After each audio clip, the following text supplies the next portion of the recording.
मुझे पता है आप सबकी दिसंबर 23 की तैयारियां बहुत जोर शोर से चल रही हैं और आप सब उसके लिए बहुत अच्छे से प्रिपेयर कर रहे हो। मैं आपके लिए एक सेशन लेके आया हूं जहां पे मैं आपको बताऊंगा कि आपको अपनी आंसर शीट को कैसे प्रेजेंट करना है और कैसे अपने आंसर्स को लिखना है। तो कुछ डूज एंड डोंट्स मैं आपको प्रैक्टिकली दिखाऊंगा कि आपको इसको कैसे करना चाहिए। तो प्लीज ध्यान से देखिए कि आपको इसको कैसे करना चाहिए और ये बहुत ज्यादा हेल्पफुल होने वाला है। प्लीज इसको देखें और फॉलो करें और अपने दोस्तों के साथ शेयर करें। चलिए शुरू करते हैं। ऐसी कुछ आपकी आंसर शीट दिखेगी, ये थोड़ी सी डिफरेंट हो सकती है पर लाइंस वगैरह उसमें ऐसी रहेंगी। ऐसा कुछ आपकी आंसर शीट का प्रेजेंटेशन रहने वाला है। तो हम उसको कैसे करेंगे, क्या बातों को हमको ख्याल रखना है, ये हमको देखना है। सबसे पहली बात आपको कोशिश करना है कि दो प्रकार से लोग होते हैं। आप यहाँ पे मार्जिन होती है आपकी, ठीक है क्या। दो तरीके होते हैं, कई लोग अपने आंसर नंबर यहां पे लिखते हैं जैसे कि आंसर नंबर 1, या कई लोग अपने आंसर नंबर 1 यहां पे लिखते हैं। तो मैं हमेशा प्रेफर करता हूं कि आप अपना आंसर सेंटर में लिखें ताकि इजीली विजिबल हो। अगर आप आंसर नंबर 1 लिख रहे हैं तो आप आंसर नंबर 1 यहां लिखें, और 1 के जैसे 4 पार्ट है ABCD, तो आप शुरू कर रहे हैं तो यहां पे लिखे 1A, और यहां पे आप अपने आंसर्स को क्या करें, लिखना शुरू करें। कोशिश करें सेंटर पार्ट में लिखें, साइड में थोड़ी सी आप अपनी जगह छोड़ें। क्यों साइड में अपनी जगह छोड़ें, ताकि जब पेपर चेक करते समय अगर एग्जामिनर फोल्ड करता है तो उसको दिक्कत नहीं जानी चाहिए, ठीक है क्या। सेंटर पे लिखे आप यहाँ पे 1A। अच्छा, जब 1B लिखना शुरू करें, कई बार बच्चे गलती क्या करते हैं, ये 1A लिखते हैं, अब अगले पेपर में अगर अगले पेज में उनने 1B शुरू किया तो 1B ना लिख के सिर्फ क्या लिख देते हैं, B लिख देते हैं। ये आपकी गलती है, आप ऐसा नहीं करेंगे, आपके मार्क्स कट जाएंगे। क्योंकि जैसे ही इंसान ने एग्जामिनर ने 1A चेक किया, अब वो यहां गया तो वो हो सकता है कंफ्यूज हो जाए कि ये बी कौन सा पार्ट है। आपको हर बार 1A अलग से मेंशन करना है, 1B अलग से मेंशन करना है, 1C अलग से मेंशन करना है। पूरा क्वेश्चन नंबर के साथ आपको ABCD लिखना है। सिर्फ वन करके ABCD नहीं करेंगे, ये करेंगे तो ज्यादा क्लैरिटी रहेगी। मेन आंसर आप यहां से शुरू करें, आंसर नंबर 1 यहां लिखे 1A, यहां लिखे 1B। पहला काम आपको ये करना है। दूसरा जो हर कोई बताता है, अगर मान के चलिए आंसर नंबर 1 आपका बीच में कहीं पे खत्म हो गया तो आप यहीं से आंसर नंबर 2 शुरू नहीं करेंगे। आप हमेशा जो नया आंसर है वो नए पेज से शुरू करेंगे। जैसे कि ये आपका नया पेज है तो आप यहां से शुरू करेंगे आंसर नंबर 2। क्या बात समझ में आ रही है। तो पहली चीज आपको सेंटर में क्वेश्चन नंबर लिखना है। हर नाम के आगे आपको थोड़ा 1A 1B 1C स्पेसिफिकली लिखना है। नया क्वेश्चन जो है वो आपको नए साइड से शुरू करना है, नए पेज से शुरू करना है। भले बीच में आपका पेपर खत्म हो जाता है तो आप उसको खाली छोड़ें। अच्छा, और खाली छोड़ने की जगह आप उसमें ऐसे एक क्रॉस लगाना जरूरी है। याद रखना, ये छोटी छोटी बातें होती है पर ये बहुत ज्यादा आपको हेल्प करती है बेटर मार्क्स स्कोर करने में। आप जितना काम अपने एग्जामिनर का इजी बनाएंगे, एग्जामिनर आपको उतने ज्यादा मार्क्स देगा। जितना आप कॉपी चेकिंग उसके लिए डिफिकल्ट बनाएंगे वो उतने ज्यादा आपके मार्क्स काटेगा, वो इरिटेट होगा। तो हमको कोशिश करनी है कि हम एक थाली परोस के दे रहे हैं एग्जामिनर को, ये लोग खाओ, और उसमें हर चीज बहुत सिस्टमैटिक हो तो उसको खाने में मजा आएगा। उसको जितना मजा आएगा वो आपको उतने नंबर देगा। बच्चों, क्या बात आपको समझ में आ रही है। ठीक है, अगली चीज आपको क्या ध्यान में रखनी है मैं आपको बताता हूं। अगर आप थ्योरी पेपर कर रहे हैं, और आप लिख रहे हैं तो कोशिश करें हर आंसर को काय में लिखे, पॉइंट्स में लिखें। काय में लिखे, पॉइंट्स में लिखें। 1 2 3 4 पॉइंट्स में लिखें। पैराग्राफ्स बड़े बड़े बिल्कुल भी नहीं लिखेंगे, कोई भी बड़े बड़े पैराग्राफ में आंसर नहीं लिखेगा। कई बार ऐसा होता है कि हमको स्पेसिफिक पॉइंट्स एग्जाम में नहीं याद आ रहे होते हैं और हम पैरा लिखने के लिए मजबूर होते हैं। तो अगर आप पैरा में लिखने के लिए मजबूर हैं तो आप कोशिश करें आप पैरा ना लिख के क्या लिखें, पैरा पॉइंट्स लिखें। क्या लिखें, पैरा पॉइंट्स में लिखें। क्या होता है para points, para points is something which is not a paragraph, not a point. जैसे कि मैं आपको लिख के बताता हूं, अगर मैं आंसर नंबर 2 लिख रहा हूं तो दो तरीके हैं यहां पे आंसर नंबर 2 के। आंसर नंबर 2 में यहां से शुरू करूंगा और ये पूरी कहानी एक पेज में नीचे तक जाती जाएगी। ये एक पूरा आपने पैराग्राफ लिखा है तो यहां पे एग्जामिनर थोड़ा सा इरिटेट हो सकता है।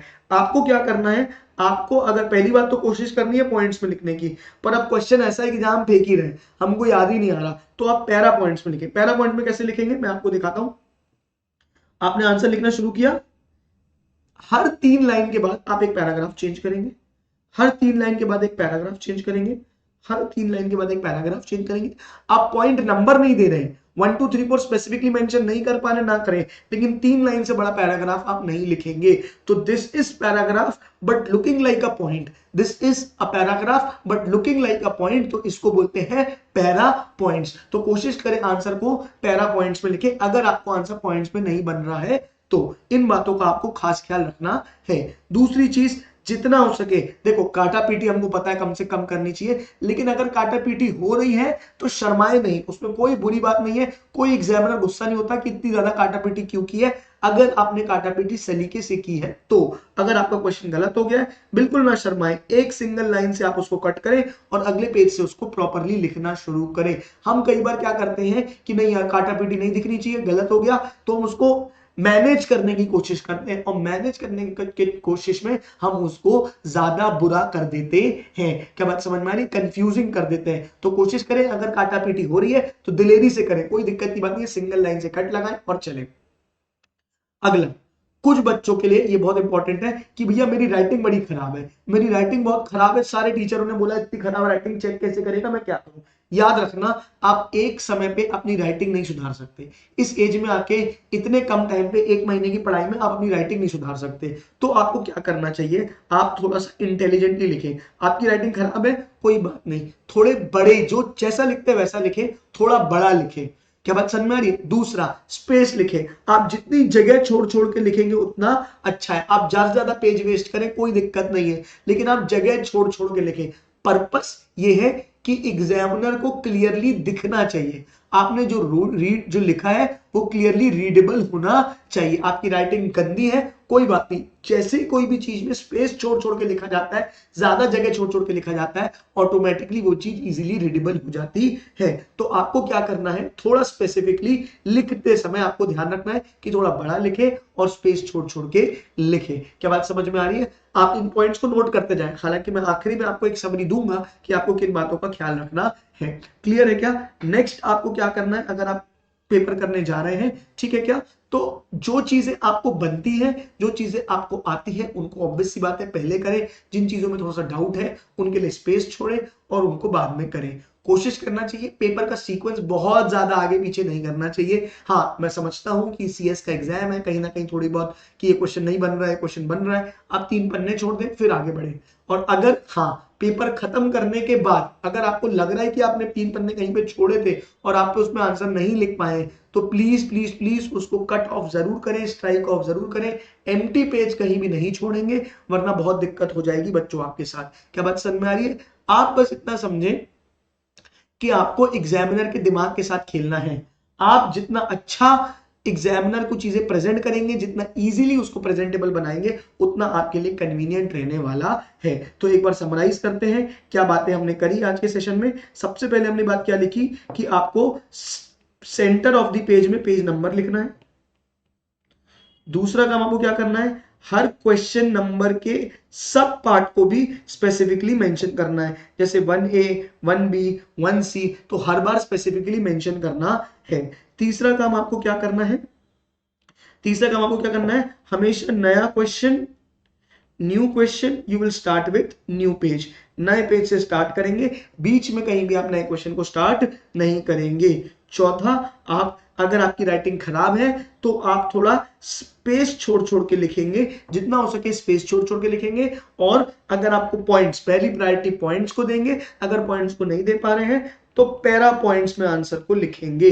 पांचवा काम आपको क्या करना है, पांचवा काम आपको क्या करना है कि जितना हो सके, हाँ स्पेस वाला पॉइंट भी हो गया कवर, ठीक है क्या, इन बातों का आपको ख्याल रखना है पेपर करते समय। क्या बात समझ में आ रही है? आप जो लड़ाई है बेटा वो प्रेजेंटेशन की बहुत ज्यादा है। अगर आप न्यूमेरिकल पेपर सॉल्व कर रहे हैं, अकाउंट सीएफएम का पेपर सॉल्व कर रहे हैं, तो आपको उसको करते समय बहुत ध्यान देना है कि आप जो आपका आंसर आ रहा है उसमें रेक्टेंगल बनाएं, ठीक है क्या, वर्किंग नोट को क्लियरली दिखाएं, अगर कहीं फॉर्मूला है तो फॉर्मूला को क्लियरली मेंशन करें। हो सकता है आपका आंसर ना आए पर आपको फॉर्मूला के मार्क्स मिलेंगे, तो आप फॉर्मूला लिखें, स्टेप्स में लिखें। मतलब स्टेप मार्किंग होती है, लेकिन स्टेप मार्किंग तब होती है जब आप स्टेप्स को क्लियरली मेंशन करते हैं। कोशिश करें कि प्रॉपरली स्टेप्स में करें पेपर को सॉल्व, और जो भी आपका आंसर आता है उसको डब्बा बनाएं, जो भी आपके क्या कहते हैं फॉर्मूले हैं उसको डब्बा बनाएं या हाईलाइट करें या थोड़ी सी स्पेस छोड़ के लिखें। अल्टीमेटली बोलने का पर्पस ये है आपका आंसर और आपका फॉर्मूला स्टैंड आउट होना चाहिए, अलग से दिखना चाहिए। इससे क्या होता है, भले आपने स्टेप्स में मार्किंग में गलती की हो, लेकिन आपको पूरे फॉर्मूले के और उसके मार्क्स मिल जाएंगे। क्लियर है क्या? ऐसे ही और टिप्स एंड ट्रिक्स मैं आपके लिए लाता रहूंगा, आप इनको फॉलो करें, अच्छे से पढ़ाई करें बच्चों। All the best.